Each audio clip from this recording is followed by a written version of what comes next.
की कड़वाहट थी जिसकी वजह से दोनों ने अपने दिल सख्त कर लिए थे। मुझे लगता है कि माँ को भी कोई अफसोस नहीं था और ना ही पिताजी ने कभी उनसे कोई गीला किया। उन्होंने अपनी मोहब्बत और रिश्ते को कुर्बान करके मेरी जिंदगी संवार दी। फिर मेरी शादी हो गई। मैंने अपनी मर्जी से मीनाक्षी को अपनी पत्नी बना लिया था। वो मेरी पहली और आखिरी मोहब्बत थी। उससे मेरी मुलाकात इसी शहर में हुई थी जहाँ पर हम रहते थे और फिर मैं उसे शादी करके उसे अपने घर में ले आया था। पिताजी से हमेशा मेरी बातचीत होती रहती थी। पिताजी रोज मुझे वीडियो कॉल किया करते थे। हम दोनों की फ़ोन पर भी बहुत बात होती थी। जैसे ही मेरी शादी हो गई तो मैंने मीनाक्षी का फ़ोटो पिताजी को भेज दिया था। उन्हें मीनाक्षी बहुत पसंद आई थी और वो मेरी शादी से खुश थे। हम दोनों इसी घर में रहते थे जो पिताजी की कमाई से हमने शहर में बनाया था। शादी को लगभग 6 महीने गुजर गए थे जब पिताजी ने मुझे फ़ोन पर बताया कि वो रिटायर हो चुके हैं और अब वो वापस आकर हमारे साथ रहना चाहते हैं। पहले हम लोग गांव में रहा करते थे, लेकिन पिताजी की कमाई से हमने शहर में घर बनाया था और माँ की मौत भी उसी घर से हुई थी। मैंने सब कुछ पिताजी को बता दिया था और वीडियो कॉल पर मैं उनको सब कुछ दिखाता भी रहता था। जब ये बात मैंने मीनाक्षी को बताई कि मेरे पिताजी वापस आना चाहते हैं तो पहले तो वह खामोश रही, लेकिन फिर कहने लगी कि वो कहाँ रहेंगे। मैंने हैरानी से उसकी तरफ देखा और कहा हमारे साथ इस घर में रहेंगे और कहाँ रहेंगे। ये उनका घर है, इस घर के अलावा उनका और कोई भी ठिकाना नहीं है। अब तो माँ भी इस दुनिया में नहीं रही और गांव वाला घर हमने कई सालों पहले छोड़ दिया था। मेरी बात सुनकर मीनाक्षी के चेहरे पर अजीब सा एक्सप्रेशन उतर आए थे। उसने उसे भरे शब्दों में कहा कि देखो, मुझसे तुम्हारे बूढ़े पिता की सेवा नहीं होगी। जानते हो ना कि जब लोग बूढ़े हो जाते हैं तो उनकी आदतें बच्चों के जैसी हो जाती हैं, जिद्दी और नासमझ। मैंने उसके एक्सप्रेशन को इग्नोर करने की कोशिश की और उसे नरमी से समझाया, देखो, तुम्हें उनकी सेवा करने की ज़रूरत नहीं है, वो अपना काम खुद कर लेंगे। वैसे भी इस घर में काफ़ी सारी नौकरानियां हैं जो घर का काम करती है। लेकिन मीनाक्षी का बिहेवियर नरम नहीं हुआ था। वो कहने लगी कि पहले उनसे बात करके तो पूछ लो कि वो वहां से कुछ पैसे लेकर आ रहे हैं या फिर खाली हाथ ही आ रहे हैं। अगर उनके पास पैसे हैं तो ठीक है, मैं उनकी थोड़ी बहुत सेवा कर लूंगी, वरना तुम मुझसे कोई उम्मीद मत रखना। मीनाक्षी की ये बात सुनकर मैं गहरी सोच में पड़ गया था। मुझे ख्याल आया कि शायद वो ठीक कह रही है। दुबई में रहने वाले अक्सर अपने साथ काफ़ी सारा पैसा लेकर आते हैं। पिताजी ने सारी जिंदगी दुबई में गुजार दी थी, शायद उन्होंने भी कुछ बचा लिया होगा। मैंने उसी समय पिताजी को फ़ोन किया। पहले तो मैंने उनके हालचाल ली, उसके बाद हिचकिचाते हुए पूछा कि पिताजी, आप जब वापस आ ही रहे हो तो अपने साथ कुछ सेविंग्स वगैरह भी साथ ला रहे होंगे।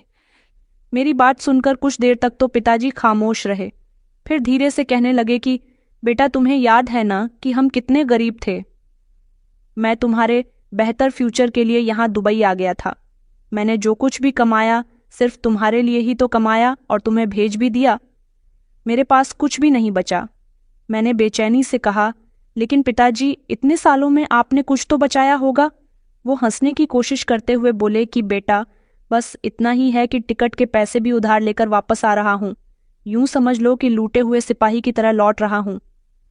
पिताजी की ये बात सुनकर मेरा दिल बैठ सा गया था।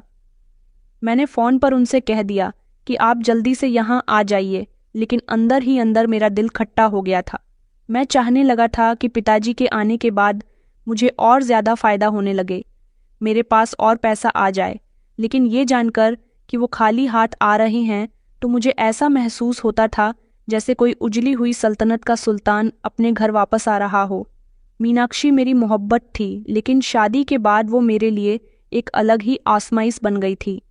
वो अपनी डिमांड्स और ज़रूरत के मामले में कोई भी समझौता नहीं करती थी। हर समय उसे नए और ब्रांडेड कपड़े चाहिए होते थे। हमेशा महंगे सामान की ही मुझसे डिमांड करती रहती थी। बड़े बड़े परलौर में जाना उसका शौक था और भी उसकी बहुत सारी डिमांड थी जिनको पूरी करते करते मैं थक चुका था। मैं हमेशा उसे समझाने की कोशिश करता था कि वो सोच समझकर खर्चा किया करे, मगर वो तो मेरी बात का गलत मतलब निकालती थी और कहती कि मेरी जिम्मेदारियां पूरा करना तुम्हारा फर्ज है, मेरे खर्चे उठाना भी तुम्हारे लिए ज़रूरी है। मैंने तुम पर कोई बोझ नहीं डाला, मैं तुमसे सिर्फ वही मांगती हूँ जो कि मेरा हक है। उसकी ये जिद हर महीने मेरा बजट बर्बाद कर देती थी। मैं भी कंपनी में नौकरी करता था। हाँ, अच्छी पोस्ट पर था, इसलिए मेरी सैलरी सही थी, लेकिन अब पिताजी रिटायर्ड होकर यहाँ आ रहे थे। अब तो उनकी तरफ से पैसे आने भी बंद हो गए थे। अब मुझे और ज्यादा सोच समझ कर चलना था, लेकिन मेरी पत्नी मेरी भी कोई बात सुनने के लिए तैयार नहीं थी।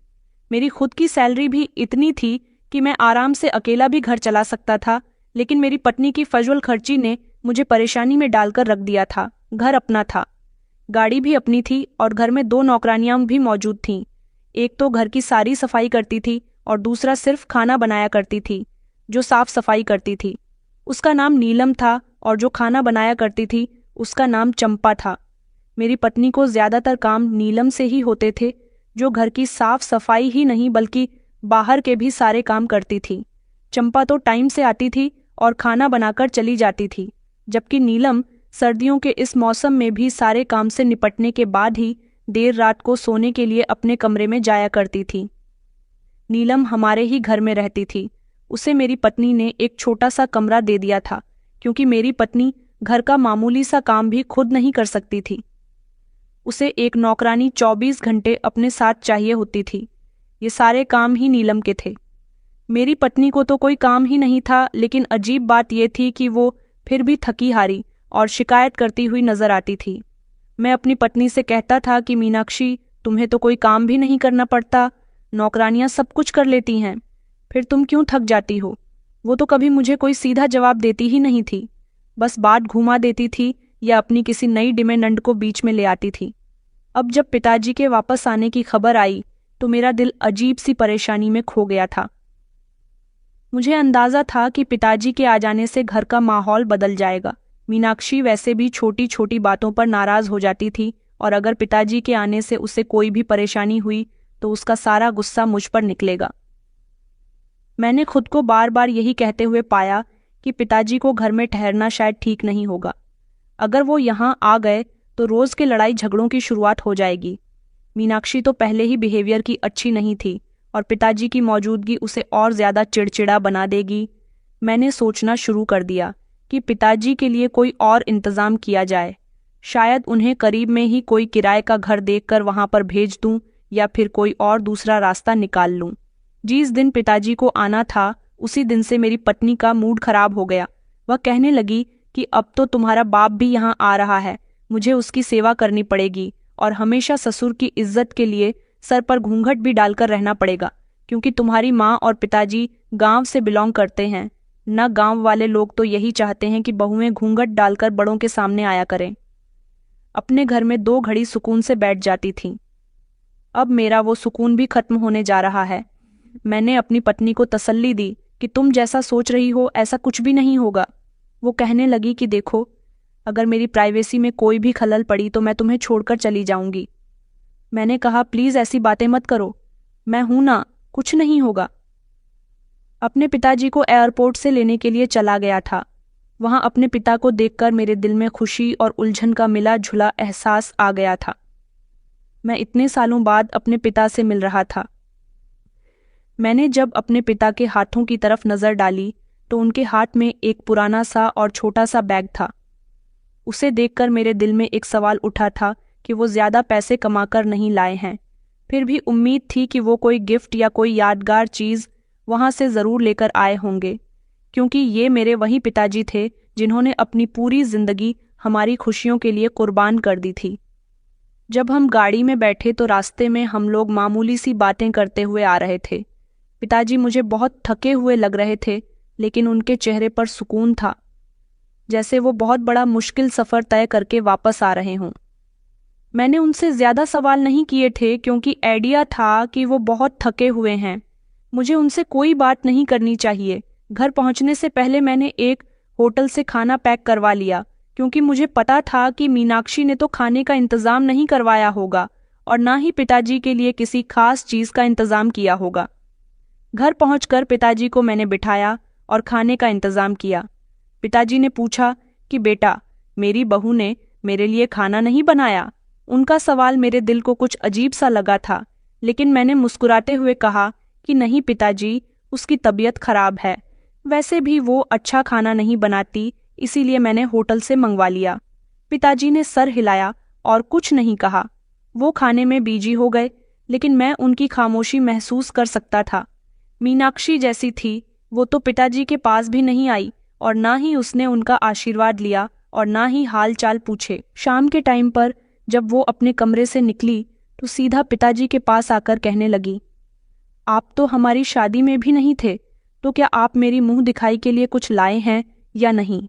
उसके इस अजीब से सवाल पर पिताजी हैरान रह गए, लेकिन पिताजी ने खामोशी से अपनी उंगली में पहनी आखिरी सोने की अंगूठी उतारकर उसे दे दी और कहा कि ये लो बेटा, इसे बेचकर अपनी पसंद की अंगूठी बनवा लेना। मीनाक्षी ने बिना किसी झिझक के अंगूठी पकड़ ली और कहने लगी, अब ये काम भी मुझे ही करना पड़ेगा। चलिए, कोई बात नहीं, शुक्रिया, कहकर वो वहां से वापस अपने कमरे में चली गई थी। पिताजी ने मुझे देखा और कहा कि बेटा, मुझे मेरा कमरा दिखा दो, मैं बड़ी दूर से आया हूँ, थोड़ा आराम कर लूँगा। उनके इस सवाल ने मेरे दिल में एक अजीब सी बेचैनी पैदा कर दी थी, क्योंकि मैं पहले से ही फैसला कर चुका था कि पिताजी को वो वाला कमरा दे देता हूँ। जो कमरा नीलम के पास है, वो कमरा मैं पिताजी को दे देता हूँ। मेरा और मेरी पत्नी का कमरा फर्स्ट फ्लोर पर था। वहाँ और भी सारे कमरे थे, लेकिन पिताजी की मौजूदगी मीनाक्षी को पसंद नहीं थी, इसलिए मीनाक्षी को मैं इसी फ्लोर पर नहीं रख सकता था। छत पर एक छोटा सा टूटा फूटा कमरा बना हुआ था, वहीं पर नीलम रहती थी। मैंने झिझकते हुए कहा, पिताजी, आप छत पर नीलम के कमरे में रहेंगे। पिताजी को पता चल चुका था कि नीलम हमारे घर की नौकरानी है। मैंने कहा कि नीलम के कमरे के बाहर छोटा सा आंगन है, उसमें वो अपनी चारपाई पर सो जाएगी और आप उसके कमरे में सो जाना। पिताजी ने मुझे हैरानी से कहा कि बेटा, ये घर तो बहुत बड़ा है, मुझे छत पर जाने की क्या जरूरत है? यहाँ भी तो मुझे 4-5 कमरे दिखाई दे रहे हैं, इनमें से ही मेरे लिए कोई कमरा क्यों नहीं है? मैंने सफाई देने की कोशिश की कि पिताजी, बात यह है कि मीनाक्षी आपसे पहले से यहाँ पर अपने तरीके से रहती है। अगर आप घर में रहेंगे तो उसे अजीब लगेगा, इसलिए मैं आपको छत पर बने कमरे में भेज रहा हूँ। वहाँ आपको आराम मिलेगा और वहाँ नीलम भी आपका बहुत ख्याल रखेगी। मैंने ये सब बातें इस नियत से कहीं कि मामला किसी भी तरह संभल जाए, लेकिन मेरा आइडिया था कि मेरी बातें पिताजी को बुरी लग रही हैं। उनकी खामोशी और नज़रों में शिकायत साफ दिखाई दे रही थी, लेकिन वो कुछ नहीं बोले। मैंने उनका सामान उठाया और नीलम को दे दिया था। नीलम ने अपने कमरे में उनके सामान को सेट कर दिया था और उसने अपना बिस्तर बाहर आंगन में लगा लिया था। पिताजी चुपचाप अपने सामान के करीब बैठ गए थे और कमरे को गौर गौर से देखने लगे। उनकी आंखों में वो चमक नहीं थी जो मैं हमेशा से फोन पर देखता था। वो थके हुए लग रहे थे, शायद शारीरिक तौर पर भी और जज्बातों के तौर पर भी। नीलम ने उनके लिए पानी का ग्लास लाकर रख दिया था और कहा कि बड़े साहब, आप आराम से यहाँ आराम कीजिए, अगर कोई चीज़ चाहिए हो तो मुझे आवाज़ दे देना। पिताजी ने नीलम को मुस्कुराकर देखा और कहा, बेटा, तुम्हारा बहुत बहुत शुक्रिया। लेकिन उनके शब्दों में एक अजीब सा खालीपन था। वो शायद इस समय इस बात को समझने की कोशिश कर रहे थे कि उनके बेटे ने उनके लिए ये इंतज़ाम क्यों किया। रात को मैं अपने कमरे में गया तो मीनाक्षी ने ताने देते हुए अंदाज में कहा, क्या हुआ, आपके पिताजी को कमरा पसंद आया? मैंने उसे इग्नोर करने की कोशिश की, लेकिन वो अपनी बातों से बाज नहीं आई। कहने लगी कि मुझे पता था आपके पिताजी हमारी जिंदगी में दखल अंदाजी करेंगे। अब देखना, ये हर समय कुछ ना कुछ मांगते रहेंगे। उसकी बातें सुनकर मैंने खामोश रहना ही बेहतर समझा। वो कहते हैं ना कि एक चुप और 100 सुख। अब मैं अपने पिता की साइड लेता तो फिर मेरी पत्नी मेरा जीना दुश्वार कर देती, इसलिए पहले ही सीधी बात सीधे तरीके से कर दी थी। उस दिन सर्दी बहुत ज्यादा थी और हीटर के बिना गुजारा मुश्किल हो चुका था। घर के हर कमरे में हीटर चल रहा था, लेकिन पिताजी के लिए उनके कमरे में कोई भी हीटर नहीं था। ये फैसला मेरे और मीनाक्षी के बीच का था, क्योंकि हमारा उसूल था कि नौकरों को ऐसी फैसिलिटी नहीं देनी है जिनसे उनकी आदत बिगड़े और हमारा खर्चा बढ़े। लेकिन इस बार नीलम, जो हमारी नौकरानी थी, कुछ हिचकिचाते हुए मेरे पास आई और नरमी से बोली कि मालिक, मेरी आदत तो है सर्दी में रहने की, शायद आपके पिताजी को सर्दी बर्दाश्त नहीं हो रही, उनकी उम्र ज्यादा है और ये सर्दी उनके लिए ठीक नहीं है। आप उनके कमरे में हीटर लगवा देते तो ज्यादा अच्छा होता। उसकी बात सुनकर कुछ देर के लिए मैं खामोश रहा। एक तरफ वो गहराई से मुझे झंझोर रही थी लेकिन दूसरी तरफ मुझे अपनी पत्नी के रिएक्शन का भी आइडिया था। जब मैंने मीनाक्षी से इस बारे में बात की तो उसका रिएक्शन बिल्कुल ही वैसा था जैसा मैंने सोचा था। वो गुस्सा करते हुए अंदाज में बोली, उनकी सर्दी के लिए तुम क्यों इतना परेशान हो रही हो? वहां कोई हीटर नहीं लगेगा। तुम्हें आइडिया भी है कि आजकल बिजली का बिल कितना ज्यादा आ रहा है। उसके शब्दों में सख्ती साफ नजर आ रही थी और मैं एक लम्हे के लिए घबरा गया था। मैंने नरमी से मीनाक्षी से कहा कि वो मेरे पिता हैं, उनकी उम्र ज्यादा है और वो बीमार पड़ सकते हैं। क्या हम कम से कम उनके लिए थिएटर का इंतजाम नहीं कर सकते? लेकिन वो सुनने के मूड में नहीं थी। उसने कहा कि तुम्हारे पिता की सर्दी के लिए हम अपना खर्चा क्यों बढ़ाएं?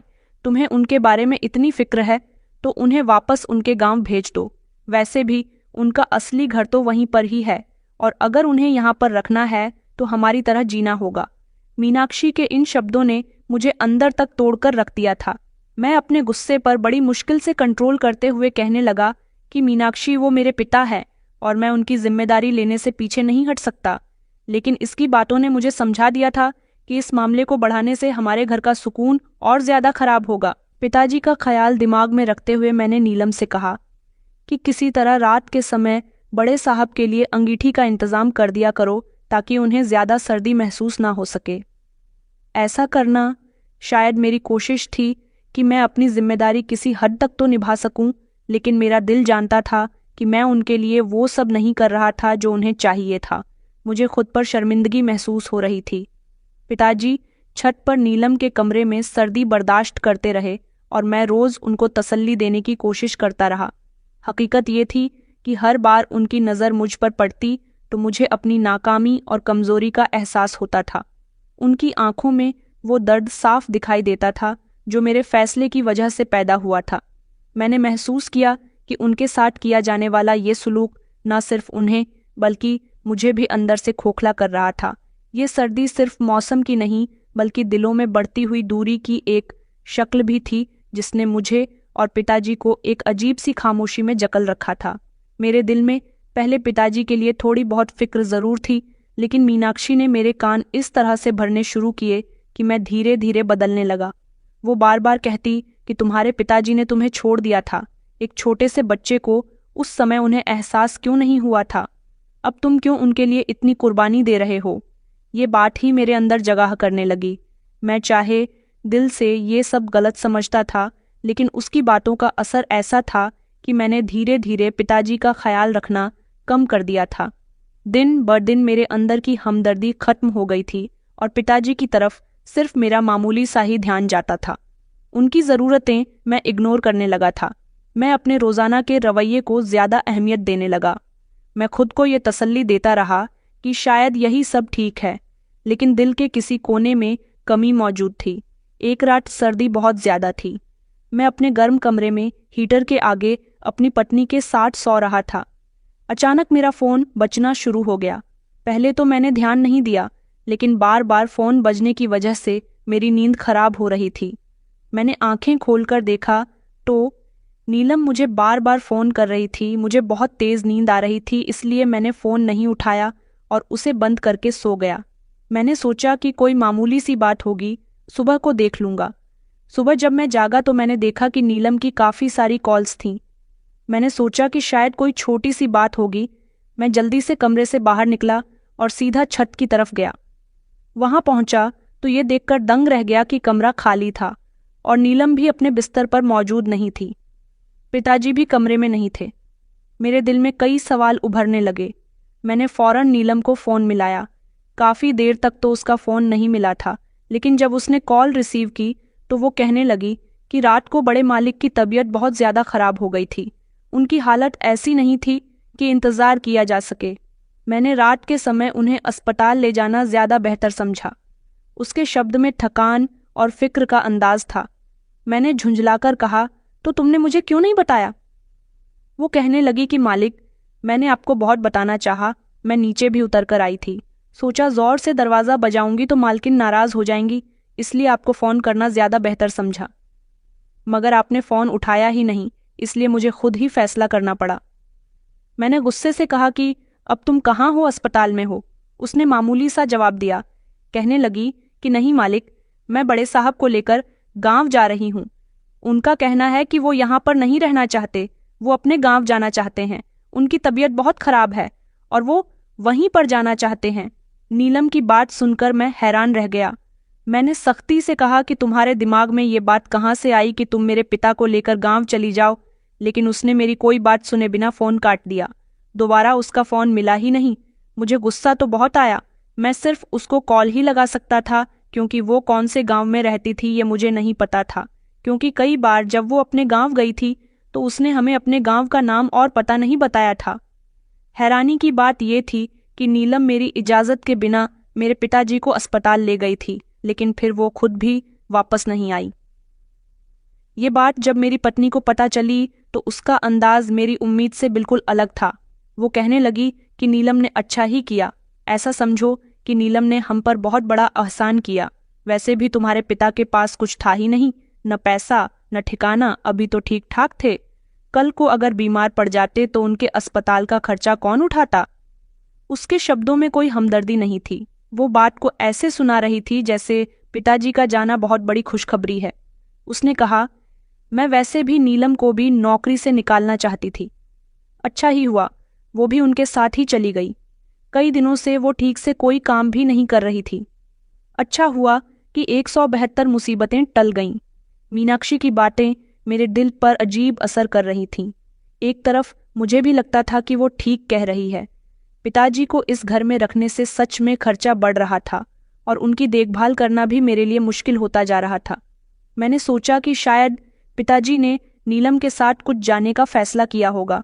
अगर उन्हें कुछ परेशानी थी तो वो मुझसे बात कर सकते थे। आखिर मैंने उन्हें घर से निकाला तो नहीं था, वो तो खुद ही गए थे, तो फिर मैं क्यों खुद को कसूरवार समझूं और उनके लिए परेशान हूं? मीनाक्षी की बातों ने मेरे दिल से शव को खत्म कर दिया था। अब मैंने खुद को समझा लिया कि पिताजी का यहाँ से जाना ही बेहतर था। अगर वो यहाँ रहते तो शायद परेशानियां पैदा हो सकती थीं, खर्च बढ़ जाते और मेरी पत्नी के साथ भी मेरे हमेशा लड़ाई झगड़े रहते। मुझे पिताजी पर बहुत गुस्सा आता था। यहाँ से अपनी मर्जी से जा चुके थे, अब मुझे उनकी फिक्र नहीं करनी थी। मेरी पत्नी मुझे तसल्ली देती थी कि अब तुम्हें उनके बारे में ज़्यादा सोचने की ज़रूरत नहीं है, वो अपनी ज़िंदगी का फैसला कर चुके हैं, अब तुम्हें अपना और अपना घर देखना चाहिए। मीनाक्षी की बातों में ऐसे खुदगर्जी थी जो मुझे भी ठीक लगने लगी। मैंने सर हिलाया और मीनाक्षी की बातों को दिल से एक्सेप्ट कर लिया। अब तो मैं पूरी तरह से फ्री हो गया था। मुझे पिताजी के लिए परेशान भी नहीं होना था और खर्चों से भी बेफिक्र हो गया था। जब मेरे पिताजी मेरी ज़िंदगी से चले गए तो शुरू में मुझे किसी चीज़ की कोई परेशानी नहीं हुई। वो मेरी ज़िंदगी का हिस्सा कभी बने ही नहीं थे, इसलिए उनका मेरी ज़िंदगी में शामिल ना होना मेरे लिए कोई मतलब नहीं रखता था। मेरी ज़िंदगी पहले जैसी होती गई। मैं जैसे पहले ऑफिस जाया करता था और अपनी पत्नी के ख्वाहिशों को पूरी करता रहता था और ज़िंदगी गुजारने की कोशिश करता था। लेकिन कुछ ही महीनों के अंदर मेरी ज़िंदगी बदलनी शुरू हो गई। एक दिन ऑफिस में मुझे बुलाकर बताया गया कि मेरा काम अच्छा नहीं चल रहा, इसलिए मुझे डिमोशन दे दिया गया। इस खबर ने मुझे परेशान कर दिया था। मेरे बॉस ने साफ साफ कहा कि तुम्हारा काम अब पहले जैसा नहीं रहा। अगर अगले साल तक तुमने अपनी परफॉर्मेंस अच्छी नहीं की तो मुझे तुम्हें नौकरी से निकालना पड़ सकता है। ये सुनकर मेरे पैरों तले से ज़मीन निकल गई थी। ये नौकरी मेरी ज़िंदगी की बुनियाद थी। इसी से ही तो मेरा घर चल रहा था, बल्कि मेरी पत्नी की सारी ख्वाहिशें भी इसी से पूरी हो रही थीं। मैं दिन ब दिन परेशान होता रहा। वक्त इसी तरह से गुजरता गया, लेकिन मेरी कोशिशों के बावजूद भी मेरे ऑफिस का काम बेहतर न हो सका। आखिरकार मुझे नौकरी से निकाल दिया गया था। ये खबर सुनकर मेरी पत्नी का मूड पूरी तरह से बदल गया था। मैंने उसको बताया कि मैं बेरोजगार हो चुका हूँ तो उसको मुझसे कोई हमदर्दी न हुई थी। उसने कहा कि मुझे इस बात से कोई मतलब नहीं। मैंने तुमसे शादी सिर्फ तुम्हारे पैसों के लिए की थी, वरना तुम्हारे पास तो तुम्हारा कुछ भी नहीं है। ये शब्द मेरे दिल को खाली कर रहे थे, लेकिन फिर भी मैं खामोश रहा। मीनाक्षी अपनी जिंदगी को जीने वालों में से थी, जो न सिर्फ अपनी खुशियों और ज़रूरतों की फिक्र करती थी, चाहे दुनिया इधर से उधर हो जाए। उसने कभी मेरी परेशानियों को अपनी ज़िंदगी का हिस्सा नहीं समझा। मैंने छोटी छोटी नौकरियां करनी शुरू कर दी, लेकिन ये नौकरी मेरी पुरानी नौकरी जैसी नहीं थी, जहां मुझे बहुत सारी फैसिलिटी और अच्छी सैलरी मिलती थी। उन नौकरियों से मेरी आमदनी बहुत कम थी और मेरी पत्नी की ख्वाहिशें पूरी करना मेरे लिए मुश्किल होता जा रहा था। कई साल इसी हालत में गुजर गए, जो मैंने बहुत परेशानी और फाइनेंशियल परेशानियों में गुजारे। मेरे पास सेविंग्स भी खत्म हो चुकी थीं। मैं दिन ब दिन परेशान होता जा रहा था। एक दिन मैं थका हारा काम से वापस आया तो घर की हालत देखकर मैं हैरान रह गया था। हर तरफ गंदगी का ढेर लगा हुआ था, जैसे यहाँ कोई औरत रहती ही नहीं है।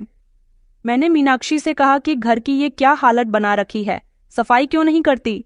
उसने लापरवाही से जवाब दिया, अब घर में कोई नौकरानी नहीं है, सबको पैसे चाहिए तभी वो काम करेंगी। मैंने गुस्से से कहा, अगर घर में नौकरानी नहीं है तो तुम साफ सफाई कर लो।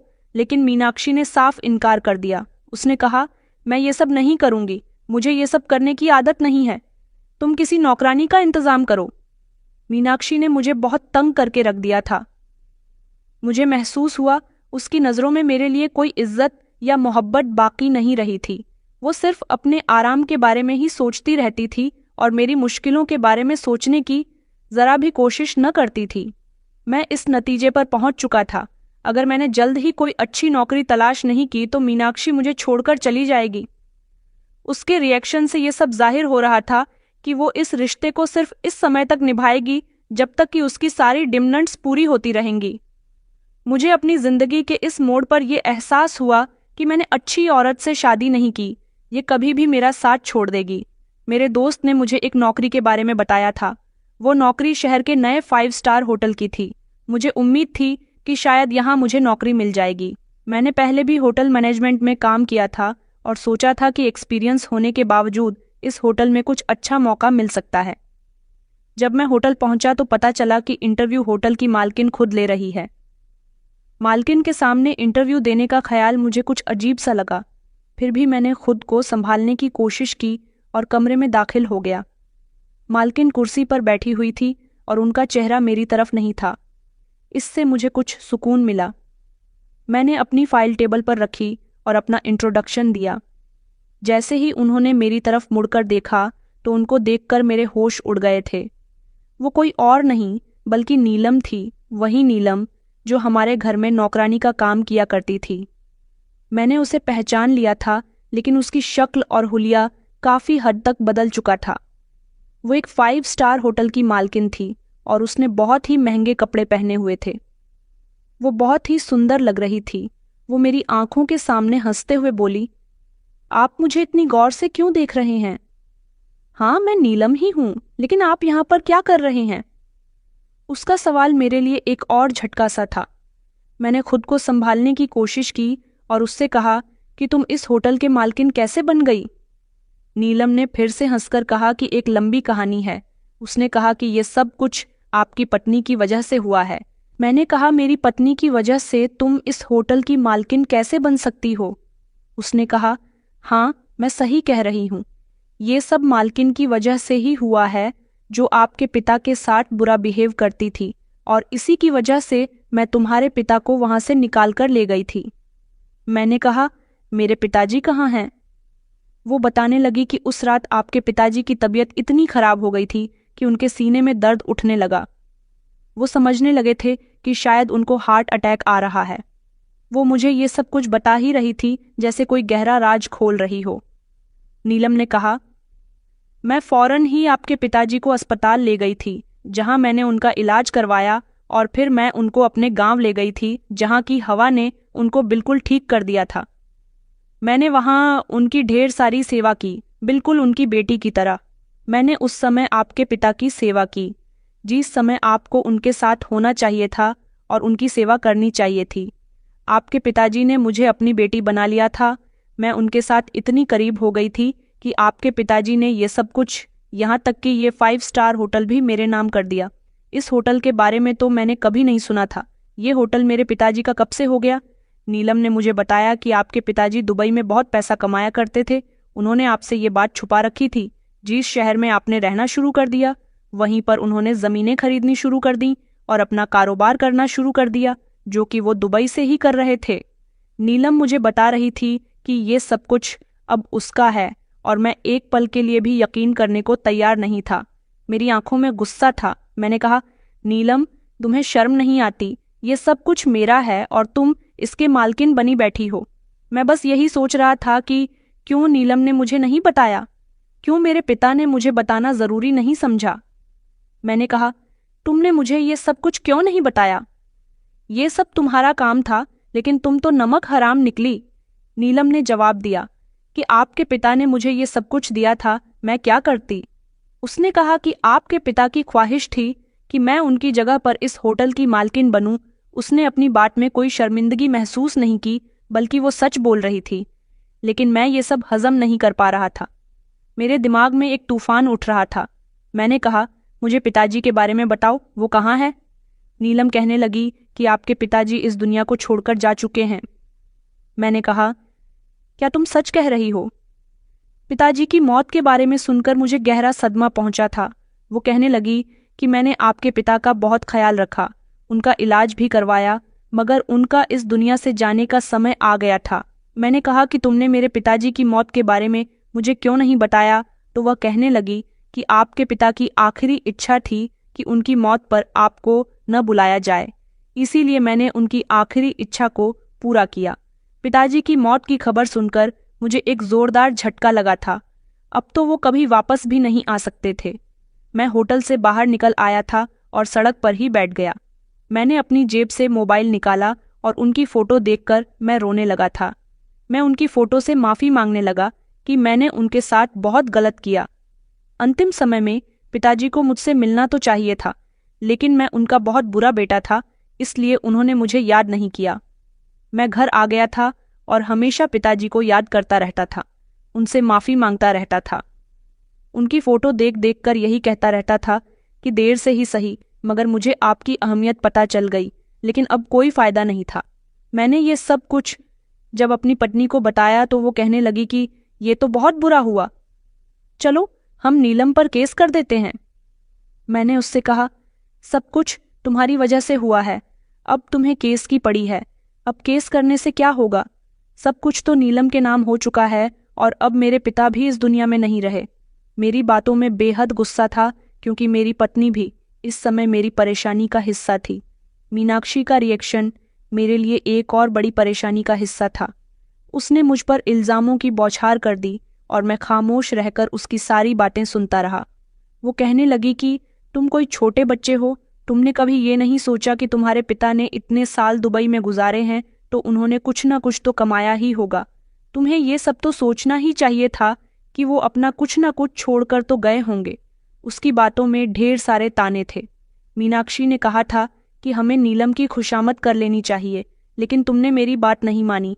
तुम्हारे दिमाग में कुछ था ही नहीं, तुम तो बेहद ही बेवकूफ़ हो। जब उसने ये कहा तो मेरा दिमाग गुस्से से फट पड़ा। मेरी बर्दाश्त अब खत्म हो चुकी थी। मैंने इस लड़ाई को और बढ़ाया और उसको जो कुछ कहना था कह दिया। मैंने गुस्से से मीनाक्षी से कहा कि तुमने कभी ये सोचा था कि वो मेरे पिता थे? तुम्हारी बातों से ज़्यादा तकलीफ मुझे और कुछ नहीं दे सकती। हमारी लड़ाई इतनी बढ़ गई कि वो गुस्से से मेरे सामने से चली गई। मुझे अब उसकी कोई परवाह नहीं थी। मैंने पहले ही फैसला कर लिया था कि अब मैं इसका पीछा नहीं करूँगा। शुरू से ही मीनाक्षी मेरी शराफत का फ़ायदा उठा रही थी और हमेशा उसने सिर्फ अपने बारे में ही सोचा था। अभी भी वो ऐसा ही कर रही थी। अब मैं समझ गया था, अब मेरी ज़िंदगी में जो भी मुश्किलें आएंगी वो मेरी जिम्मेदारी होगी। मैंने एक वकील से बात की जो मेरे लिए आखिरी उम्मीद थी। वकील साहब ने कहा कि अब कुछ नहीं हो सकता। तुम्हारे पिता ने होशो हवास में खुद ही उस नौकरानी के हवाले अपना सब कुछ कर दिया था। उन्होंने कहा कि तुम कानूनी तौर पर भी अब कुछ नहीं कर सकते। ये सब मेरे लिए बहुत ही हैरान और मायूस कर देने वाली बात थी। मैं सोच रहा था कि क्या सच में मैंने अपने पिता के साथ बहुत बुरा किया था। मैंने अपनी नौकरानी के कमरे में अपने पिता को जगह दी और उसके साथ साथ वो सब भी किया जो एक बेटे को अपने पिता के साथ नहीं करना चाहिए। अब मुझे समझ आया कि मैंने अपने पिता को कितना परेशान किया था। इससे ज़्यादा मेरे साथ और क्या बुरा हो सकता था। उनका भरोसा मैंने तोड़ा था और जब वो मुझसे रिश्ता दोबारा जोड़ना चाहते थे तो मैंने पूरी तरह से उनको इग्नोर कर दिया। उसके बाद जो कुछ भी हुआ वो मेरे किए का नतीजा था। मैंने अपने आप से सवाल किया, क्या सच में मेरे साथ ये सब हो रहा है? फिर दिमाग में एक सवाल आया कि क्या अब भी कुछ हो सकता है, लेकिन वकील की बात सुनकर मुझे यकीन हो गया था कि अब कुछ वापस नहीं आ सकता, न मेरे पिता और ना ही उनकी दौलत। मैं बहुत ज़्यादा बीमार रहने लगा था, बहुत परेशान रहने लगा था, दर दर की ठोकरें खा रहा था। मीनाक्षी तो मुझे छोड़कर जा चुकी थी। उसे तो सिर्फ मेरी दौलत से मोहब्बत थी। मेरे पास खाने के लिए भी कुछ नहीं था, ना कोई नौकरी थी, न घर में चैन और सुकून था। लेकिन ऐसे बुरे समय में मेरा साथ नीलम ने दिया था, जिसने मुझे घर खर्च के लिए थोड़े से पैसे दे दिए थे। मगर मैं अपने किए की माफ़ी नीलम से मांग रहा था। मैं बहुत गरीबी भरी जिंदगी गुजार रहा था। धीरे धीरे मुझे एक बीमारी ने जकड़ लिया था, जिसके लिए मेरा इलाज होना बहुत ज़रूरी था। लेकिन मुझे अपना इलाज नहीं करवाना था। मैं अपने पिता की तस्वीर अपने सीने से लगाकर सारा दिन रोता रहता था। उनसे माफ़ी मांगता रहता था कि जीते जीना सही, पिताजी मरने के बाद तो मुझे माफ़ कर दे। मुझे उनकी दौलत नहीं चाहिए, सिर्फ उनकी माफ़ी ही मुझे सुकून दे सकती है। नीलम घर पर आती थी और मेरी ऐसी हालत देखकर उसे बहुत अफसोस होता था। मैं अब बिस्तर से बिल्कुल भी नहीं उठता था। नीलम मुझे जो पैसे देकर जाती, वो पैसे मैं उसे वापस कर दिया करता था। मैं कहता था कि मैं भी मर जाना चाहता हूँ, मेरा इस दुनिया में कोई नहीं है। एक वक्त ऐसा था जब मैंने अपने पिता का ख्याल नहीं रखा। मैंने उनको अकेला छोड़ दिया था और आज मैं खुद भी अकेला हूँ। नीलम मेरी ऐसी हालत पर अफसोस करती थी, लेकिन फिर एक वक्त ऐसा आया जब नीलम ने मेरी मदद की और मुझसे कहा कि वो मुझसे शादी करना चाहती है। मैं उसकी बात सुनकर दंग रह गया था। उसने कहा कि आप बड़े साहब की आखिरी निशानी हो। भले ही वो आपसे नाराज थे, मगर अब आप सुधर चुके हो। गरीबी भरे हालात देखकर आपको एहसास हो गया कि आपने अपने पिता के साथ कितना बुरा किया था। सबसे अच्छी बात यह होती है कि इंसान ठोकर खाकर सुधर जाता है, और आप सुधर गए हो, संभल गए हो। मैं आपसे शादी करके बड़े साहब की आत्मा को शांति देना चाहती हूँ, क्योंकि आपकी जिंदगी में जो औरत थी, उसने आपकी जिंदगी को बर्बाद कर दिया था, और इसमें उसी का हाथ था जिसने आपको आपके पिता से दूर कर दिया। अब वो आपकी जिंदगी से निकल चुकी है। मैंने नीलम से मना किया था कि मैं तुम्हारी जिंदगी बर्बाद नहीं करना चाहता, मैं तुम्हारे काबिल नहीं हूँ। मगर वो नहीं मानी और कहने लगी कि आप बड़े साहब के बेटे हो और आपका ख्याल रखकर मुझे बहुत खुशी मिलेंगे। एक पत्नी बनकर मैं आपकी सारी जिंदगी सेवा करूंगी। मुझे अपने पिता पर बहुत गर्व महसूस हुआ था, जिन्होंने नीलम को अपना सब कुछ सौंप दिया था। शायद नीलम जैसी इंसान ये सब डिजर्व करती थी। मैं अपने पिता की किसी भी चीज़ का हकदार नहीं था। नीलम के साथ मेरी शादी भले ही हो गई है, मगर मैं पहले जैसी जिंदगी नहीं गुजारता। मेरी पत्नी मेरा बहुत ख्याल रखती है। नीलम के साथ मेरी शादी होना मेरी जिंदगी का सबसे बेहतर फैसला था। नीलम ने मुझ जैसे बीमार इंसान को सुधार दिया, संभाल दिया, और अब मैं उसके साथ एक खुशहाल जिंदगी गुजार रहा हूँ। कुछ लोग अपनी दुनिया में इतने मग्न हो जाते हैं कि अपने माता पिता की अहमियत को भूल जाते हैं, उनका ख्याल रखना भूल जाते हैं। वो जो समझते हैं, ये वही लोग हैं जो बुढ़ापे में अपने पिता का सहारा नहीं बनते, और फिर नतीजा ये होता है कि उन्हें वो सज़ा मिलती है जो शायद मुझे मिली थी। नीलम, जिसे मैं बहुत बुरा समझता था, अब मुझे पता चला था कि मेरे पिता ने उस पर भरोसा क्यों किया और उसे अपनी जायदाद क्यों सौंपी। क्योंकि वो एक अच्छी इंसान थी। भले ही वो गरीब थी, लेकिन उसे लोगों की परेशानी समझ में आता था। उसने मेरे पिता की भी परेशानी में मदद की थी। तभी तो मेरे पिता ने अपनी औलाद पर भरोसा ना करके उस पर भरोसा किया, और इस बात का यकीन मुझे अब हो चुका है। मैंने तो कभी अपने पिता की इज्जत ना की। ये मेरी सबसे बड़ी कमी थी। वो तो इस दुनिया से चले गए, तब मुझे एहसास हुआ जो सब कुछ मुझे मिलना था वो मेरे पिताजी ऐसे भी मेरे नसीब में लिख गए थे। बचपन से लेकर अब तक उन्होंने मेरी हर ख्वाहिश को पूरी किया था, और मरने के बाद भी वो मेरी जिंदगी में नीलम जैसी अच्छी हमसफ़र को भेज गए थे, और वापस उनकी दौलत मुझे मिल गई थी। लेकिन मैं उनकी दौलत का इस्तेमाल नहीं करता, अपनी मेहनत की कमाई से अपना खर्चा करता हूँ। मगर मेरे पिताजी के मरने के बाद मेरे दिल में उनकी अहमियत बहुत ज़्यादा बढ़ गई है। तो दोस्तों, उम्मीद करती हूँ आपको हमारी कहानी पसंद आई होगी। कहानी पसंद आई है तो वीडियो को लाइक करें, चैनल पर नए हैं तो चैनल को सब्सक्राइब करें। धन्यवाद।